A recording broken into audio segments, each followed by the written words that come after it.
മലപ്പുറത്തിന്റെ കരുത്തിനെ കുറിച്ചും മലപ്പുറത്തിന്റെ ചങ്കൂറ്റത്തിനെ കുറിച്ചും ഒരു സംശയവുമില്ലാത്ത ഒരാളാണ് ഞാൻ. അതിലൊന്നും എനിക്ക് ഒരു സംശയമില്ല കേട്ടോ. അത് ഞാൻ നിങ്ങളോട് 100 തവണ hats off to you Malappuram.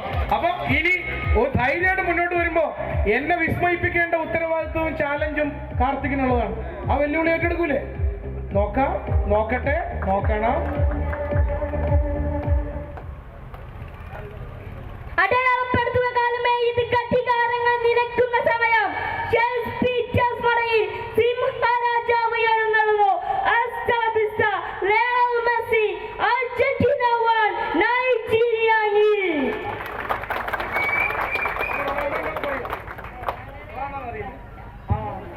മെസ്സിന്റെ ആരാധകനും കൂടിയാണ്. അതാണ് മെസ്സി. റൊണാൾഡോ അല്ല. അപ്പൊ നല്ല കൈയടി കൊടുക്കുക കാർത്തികിനെ. ഇപ്പൊ നിങ്ങള് ഇപ്പൊ റഹ്മാൻ പറഞ്ഞു അവിടെ നിന്ന് നിങ്ങളത് കാണും. ഇപ്പൊ റഹ്മാന്റെ സ്വന്തം ആഗ്രഹവും സഫലീകരിച്ച് തന്നിരിക്കുകയാണ് കാർത്തിക്. വല്ല ഗംഭീരമായിട്ട് അതേ പറഞ്ഞത്.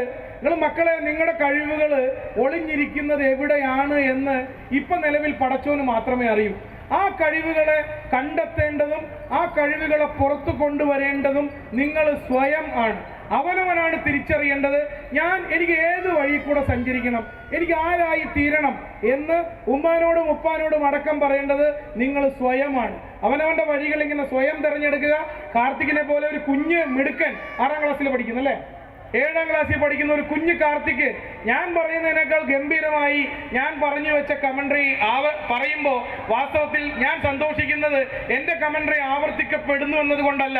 ഞാൻ തെളിച്ച വഴിയിലൂടെ കേരളത്തിലെ മലയാളം പറയുന്ന നമ്മുടെ ഭാഷയിൽ അഭിമാനിക്കുന്ന, മലയാളത്തിൽ സംസാരിക്കാനും മലയാളത്തിൽ പറയാനും മലയാളത്തിൽ കേൾക്കാനും ആഗ്രഹിക്കുന്ന, അഭിമാനിക്കുന്ന ആ പാതയിലൂടെ നിങ്ങളെപ്പോലെ ലക്ഷക്കണക്കിന് കുരുന്നുകൾ പുറകെ സഞ്ചരിച്ച് വരണം എന്നാണ് എൻ്റെ ആഗ്രഹം. അതിലാണ് നമ്മൾ തെളിച്ച പാത സാർത്ഥകമാകുന്നതും സഫലമാകുന്നതും. നിങ്ങൾക്കൊരിക്കൽ കൂടി പടച്ചവന്റെ നാമത്തിൽ എല്ലാ അനുഗ്രഹങ്ങളും നേരുകയാണ്.